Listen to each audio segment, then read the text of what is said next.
Kota Jember, Jawa Timur merupakan sentra komoditas kedelai Jepang atau yang familiar disebut dengan edamame. Setidaknya di Jember terdapat 6 hektar tanah yang ditanami edamame. Setiap hektarnya mampu menghasilkan 11 hingga 12 ton tiap panen. Dengan kekayaan Indonesia akan kedelai Jepang ini, aku ingin mengetahui olahan apa saja yang bisa dibuat dengan edamame. Untuk itu, aku memanen edamame terlebih dahulu di kawasan Mangli, Kaliwates, Jember, Jawa Timur. Edamame merupakan tanaman yang tidak mengenal musim. Setiap hari, edamame yang sudah tua dapat dipanen.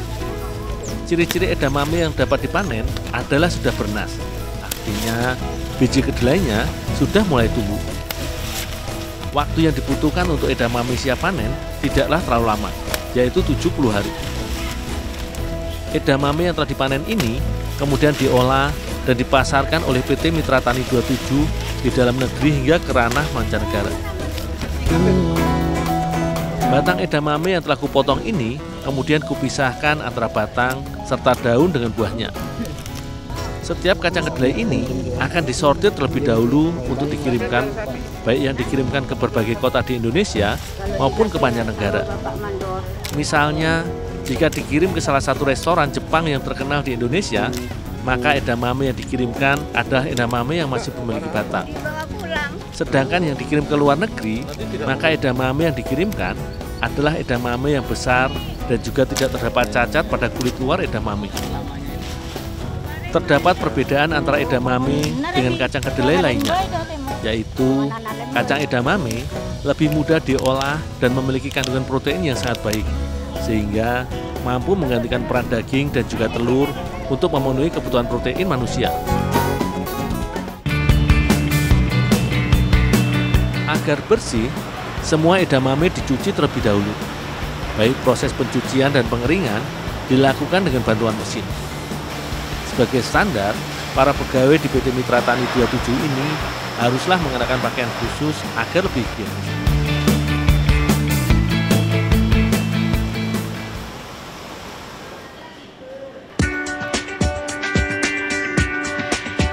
Edamame dijual dengan berbagai jenis kemasan. Ada yang dijual dengan kulitnya, ada pula yang dijual tanpa kulit atau kupasan. Edamame dikupas dengan sistem mesin. Yang telah dikupas ini diairi dan dipisahkan antara biji dengan kulitnya.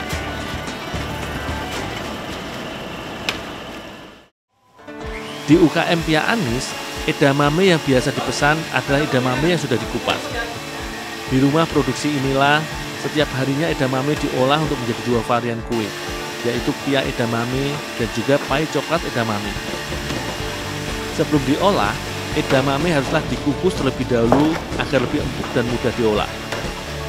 Tak dapat dipungkiri, kacang Jepang ini mengandung banyak manfaat. Edamame mengandung zat antioksidan dan dextrin yang dapat memperpanjang usia.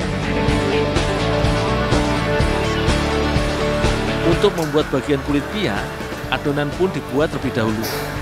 Bahan-bahan pembuatan adonan adalah tepung terigu, gula halus, susu bubuk, mentega, dan juga pewarna makanan.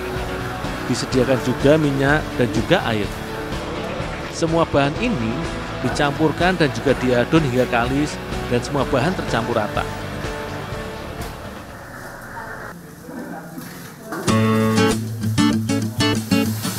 Edamame yang sudah dikukus dan matang digiling dengan menggunakan alat penggiling. Hasilnya, edamame menjadi hancur dan lebih mudah untuk dijadikan adonan.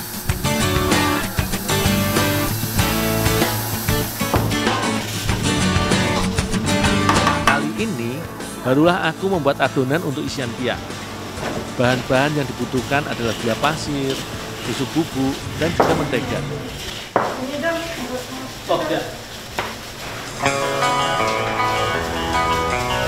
Setelah ketiga bahan tersebut dicampurkan, barulah ditambahkan kacang edamame yang sudah halus.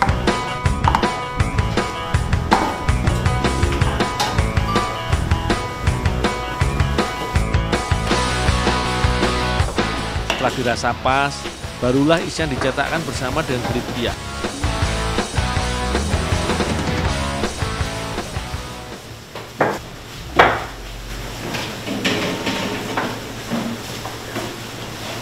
Sebelumnya, adonan kulit pia ini sudah ditimbang terlebih dahulu agar ukuran pia seragam. Edamame pun dimasukkan ke dalam kulit pia. Ibu Ita, pemilik UKM Anis, telah memulai karir pembuatan kue sejak 7 tahun lalu dengan menggunakan tape sebagai bahan utama, yaitu pia tape. Setelah melihat peluang kacang edamame yang banyak diproduksi di Jember, maka Ibu Ita pun memproduksi pia dengan isian edamame sejak 2 tahun lalu.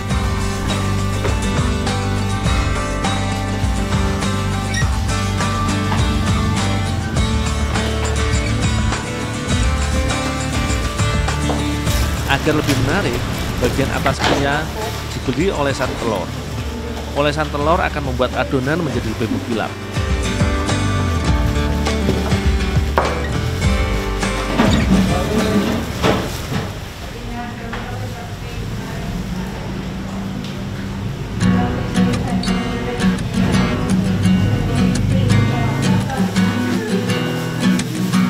Edamame pun siap untuk di oven. Waktu yang dibutuhkan tidaklah terlalu lama, yaitu 20 menit saja.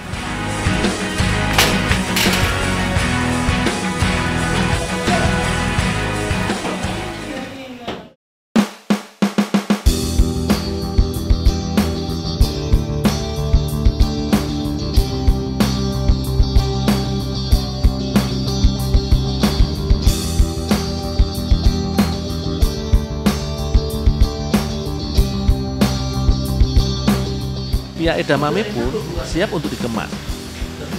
Dalam 1 hari, UKM ini memproduksi hingga 100 kotak. Pia edamame khas Jember ini dijual di wilayah Jawa dan ada pula yang membeli hingga ke Bali. Rasa edamame sebagai isian pia terasa gurih. Walaupun telah ditambahkan pemanis, tapi rasa original edamame masihlah terasa gurih. Pia edamame pun kini menjadi ikon oleh-oleh khas Jember. Selain enak, pia edamame pun bergizi, sehingga dapat menjadi buah tangan yang sehat.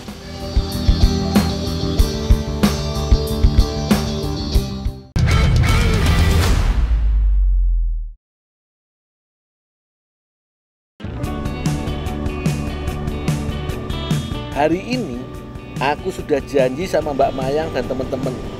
Rencananya mau cari YouTube di Pantai Suwo. Lokasinya ada di Desa Tambak Mulyo, Kabupaten Kebumen. Pantai Suwo berada di selatan Kebumen.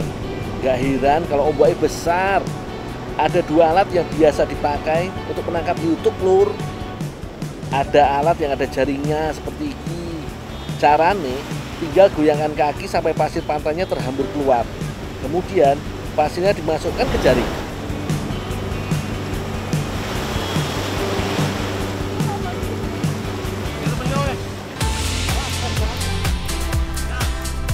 Nah, alat yang kedua namanya sorok. Tinggal didorong saja di pinggiran pantai sampai YouTube-nya keluar. Pas YouTube-nya keluar, tangan kita harus sigap menangkap yo. Kalau nggak cepet, YouTube akan masuk lagi ke dalam tanah.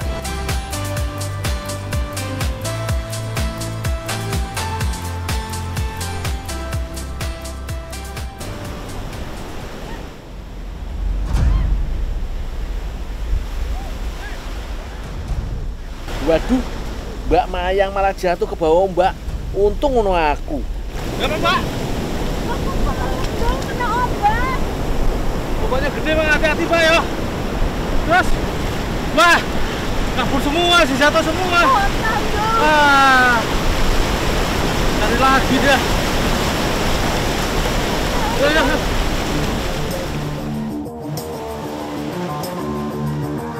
Waktu paling pas untuk menangkap YouTube memang saat air laut mau surut atau air laut akan pasang. Artinya, yo kudu kejar-kejaran sama ombak, jadi kudu hati-hati. Oh iya, YouTube iki nama lainnya undur-undur laut. Kebiasaannya memang hidup di dalam pasir. Mereka cepat sekali menggali pasir. Dul, wis akeh kan Dul, balikin Dul. Udah banyak, Mbak. Wis Dul akeh. Bisa yuk, kita pulang. Kita pasang dulu. Kang! Ayo mulai yuk! Ayo! Mulai, banyak!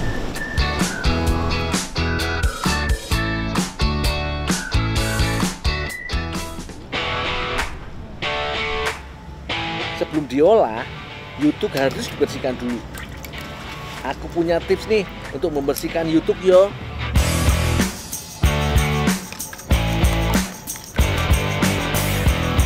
Teman-teman, ada tips nih gimana caranya untuk masak YouTube supaya enak. Jadi nih kulit punggungnya atau tepurungnya ini dia harus dilepas dulu atau dibuang. Karena kalau nggak dibuang nih, pada saat dimakan dia akan melukai tenggorokan. Boleh dicoba.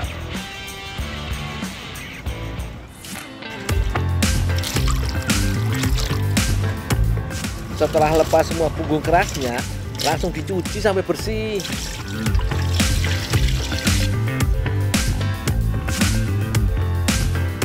Mbak Mayang dan Bu Dwi mau membuat semar mendem pakai campuran YouTube. Wah, aku kebayang gurih iki. Namanya semar mendem. Pasti bahannya pakai beras ketan yo. Supaya cepet, tugasnya wis dibagi-bagi. Ada yang mencuci dan membersihkan beras ketan. Nah, kalau Mbak Mayang memarut kelapa.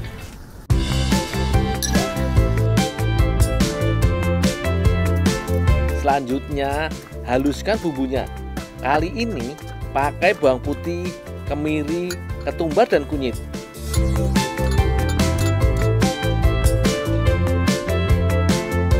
Kelapa yang sudah selesai diparut langsung diambil santannya wae yo.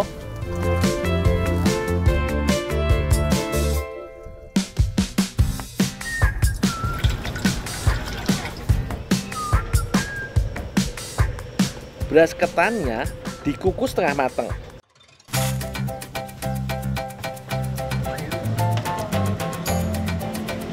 Kemudian ditambahi santan dan dikukus lagi sampai benar-benar matang. Lanjut ya lur. Bu Dwi mau buat pewarna makanan dari daun pandan. Nanti mau dicampur adonan kulit semar mendem. Haluskan daun pandannya, lalu ambil sarinya. Untuk adonan kulitnya, bahan yang dipakai cuma telur dan tepung. Aduk keduanya sampai rata.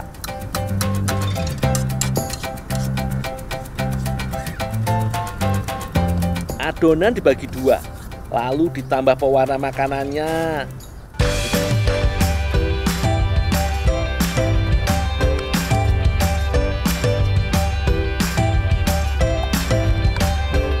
Aduk sampai semua warna tercampur yo.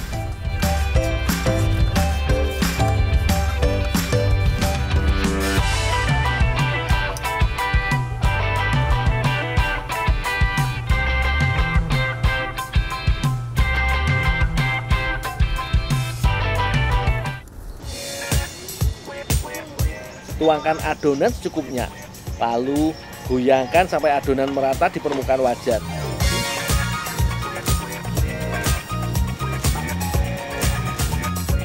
Ojo lali dibalik supaya kulit semar mendemnya nggak gosong.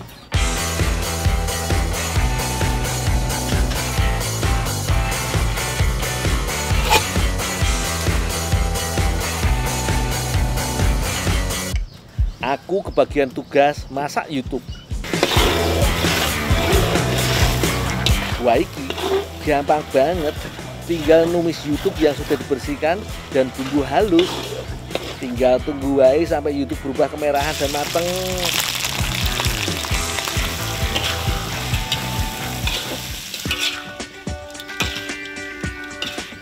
Wih, wangi nih, sedep pol.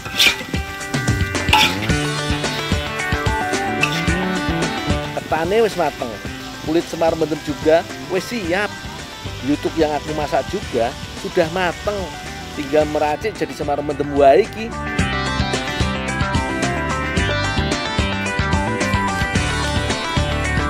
Mbak Mayang, ini YouTube-nya udah mateng, Mbak. Oh iya, makasih ya Dul. Oh iya, Pak. Siapkan kulit semar mendem, lalu tambahkan beras ketan dan YouTube. Kalau sudah, langsung digiling. Gampang telur.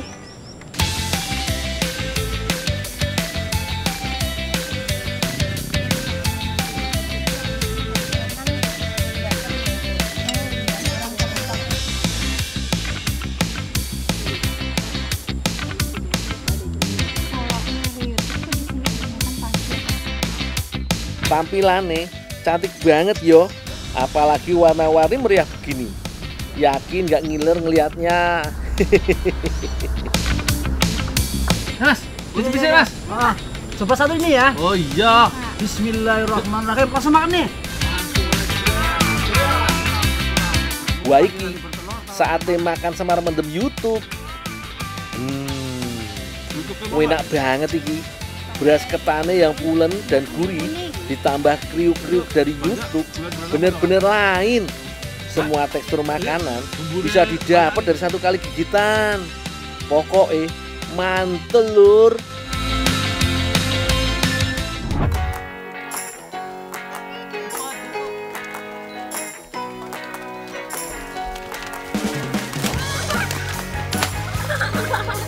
Wah, anak-anak dari desa Semoyo, Gunung Kidul, Yogyakarta ini lagi asik kejar-kejaran angsa.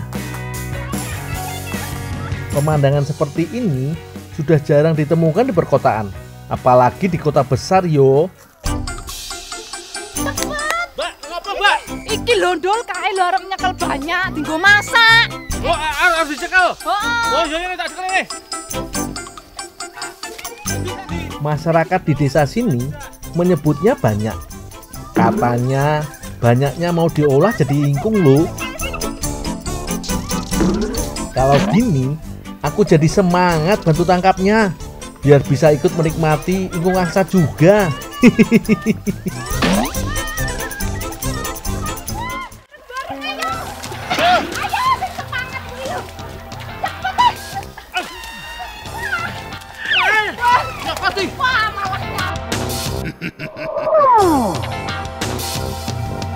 Beberapa jenis angsa memiliki sifat yang cukup agresif. Makanya angsa sering dijadikan penjaga rumah karena sifatnya yang galak. Aku mesti hati-hati Ki, kalau mau nangkap jangan sampai kena patokannya. Akhirnya dapat juga. Kalau gitu langsung aku potong dan bersihkan dulu ya bulunya. Mbak, arep ngapa to, Mbak? Baik Mbak. Arep dimangsa ingkung. Wah, arep dimasak to? Heeh. Sebelah berarti. Iyalah. Siap. Ya, ya, ya. Lah go munggah ayo Ya, munggah Mas. ya, ya. Ayo. Ayo.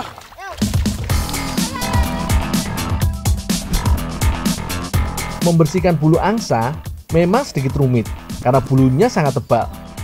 Tapi aku punya tipsnya nih.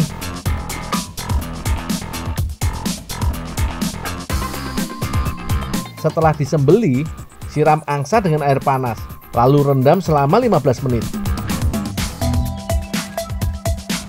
Oh iya, satu lagi tipsnya yo. Kalau masih ada bulu-bulu halusnya, cukup dibakar di atas api aja untuk menghilangkannya.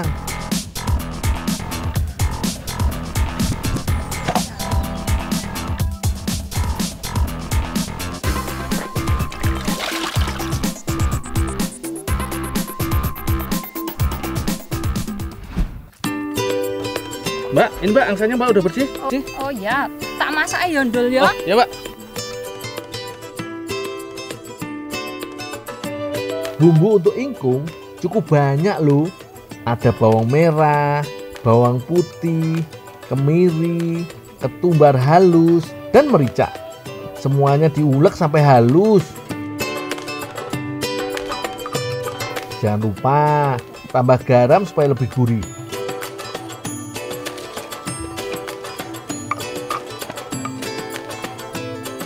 Selanjutnya, siapkan lengkuas, serai, jahe, asam jawa, daun salam, dan daun jeruk.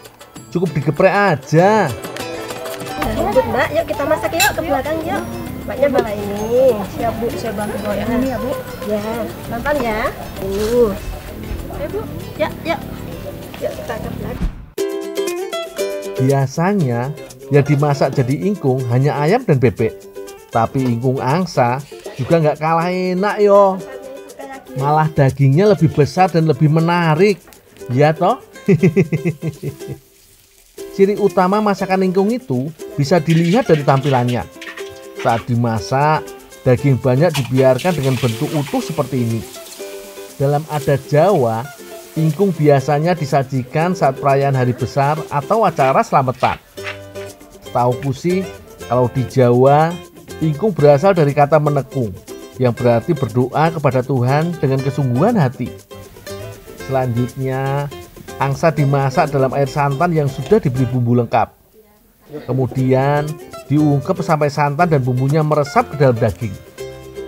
Paling enggak, harus menunggu sekitar 2 jam sampai ingkung matang.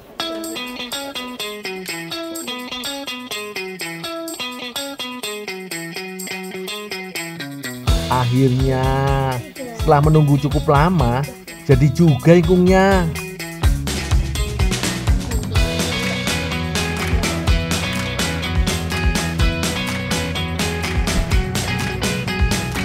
Dari tampilannya aja sudah menarik gini. Jadi semakin penasaran toh dengan rasanya. Waduh. Aku juga wis gak sabar.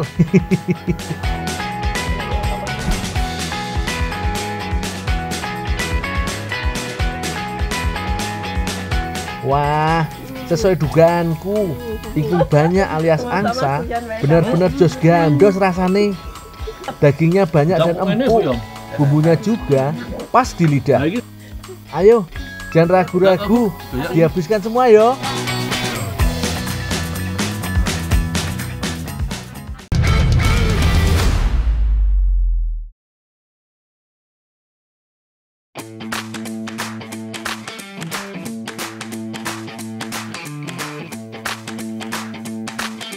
Menjelang sore begini, memang paling pas bersepeda keliling kampung.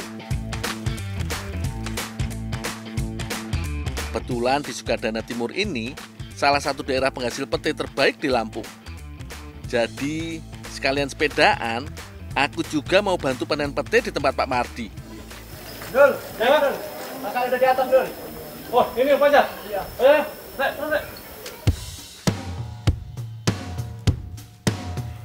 Bang, udah mulai panen Bang? Ya.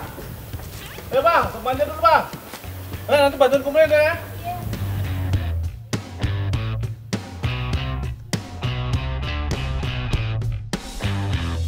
Tinggi tanaman pete bervariasi yo.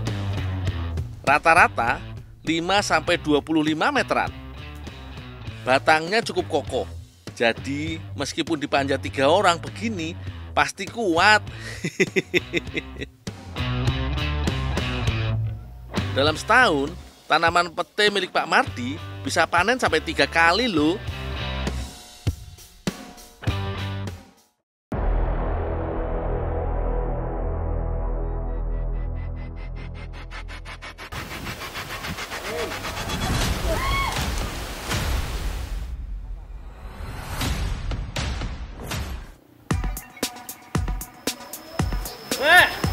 Ambil kumpulin. Ada 2 cara memanen pete yang biasa dilakukan di kampung ini. Bisa pakai bantuan tali agar pete dapat sampai di bawah tanpa kerusakan. Ada juga sistem jatuhan seperti yang aku lakukan sekarang ini.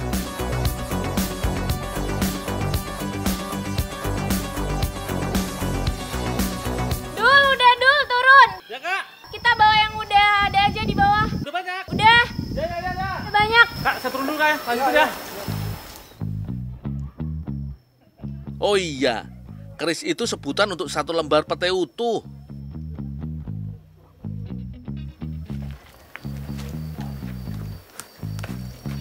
Yang potong-potong tinggal aja ya. Iya, tinggal lurusin ya. Wah, lumayan. Dapat pete dari Pak Mardi. Kayaknya pas banget kalau kita jadikan cake fla pete kesukaan Mbak Rere.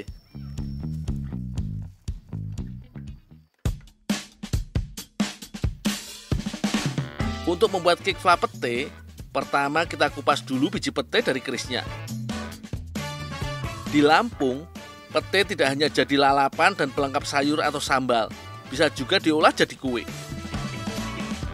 Sik, udah kebayang belum rasanya kalau manisnya kue bertemu aroma pete? Jangan dibayangin yo, langsung dicobain wae, pasti jos rasane.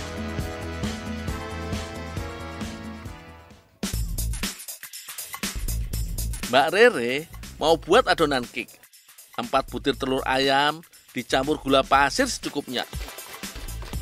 Ada tambahan pengembang supaya cake-nya tidak bantat. Aduk semua bahan sampai warna adonan berwarna putih. Kemudian masukkan susu cair dan sedikit minyak goreng. Tambah sedikit pewarna merah biar cantik dan semakin menggugah selera.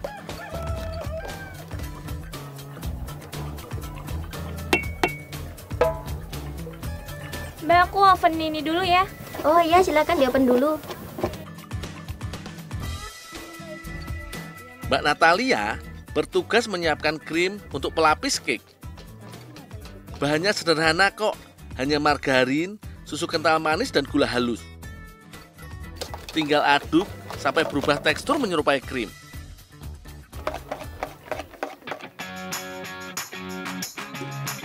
Flapete jadi bagian penting dari cake yo. Gampang kok buatnya. Air dan susu kental dimasak. Kemudian tambahkan gula dan margarin secukupnya.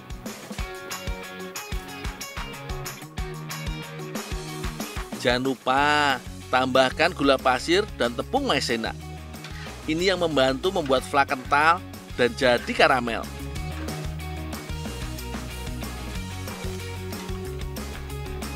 Terakhir, masukkan pete yang sudah diiris dan dibersihkan.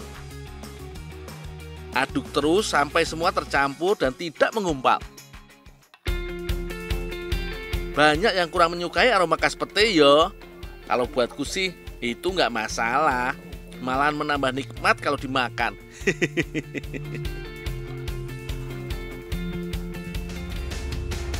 Oh iya, sampai lupa, Mbak Rere udah nyiapin cendol warna merah dan hijau. Kebayang yo, cake-nya tambah semarak.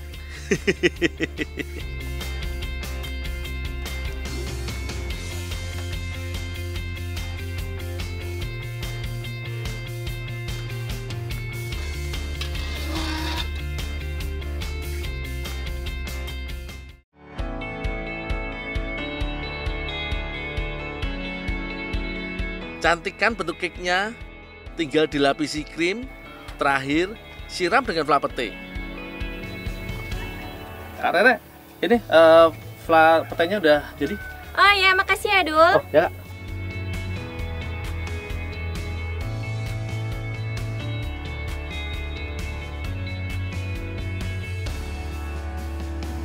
Taburkan jagung manis rebus di seluruh permukaan cake. Jadi ada sensasi krenyes-krenyes saat disantap.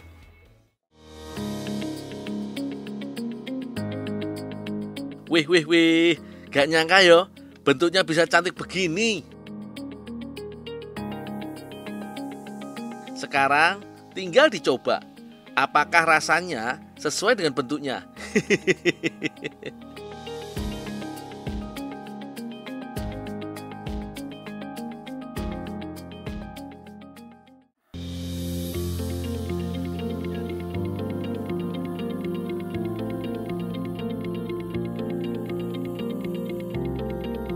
Yuk Bang. Bang, ayo. Wah, nggak hanya bentuknya yang cakep, tapi rasanya juga enak pol. Paduan lembutnya cake ditambah sensasi rasa flan dan aroma pete membuat jadi beda. Flannya ini yang benar-benar nikmat banget. Rasanya unik, sekaligus bikin gak mau berhenti makan. Ini yang namanya si pete naik kelas. Dari lalapan menjadi olahan kue yang benar-benar enak di lidah.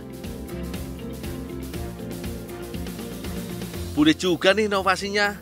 Kalau semua warga desa bisa kreatif seperti ini, pasti tingkat ekonomi pedesaan bisa lebih maju dan mandiri yo.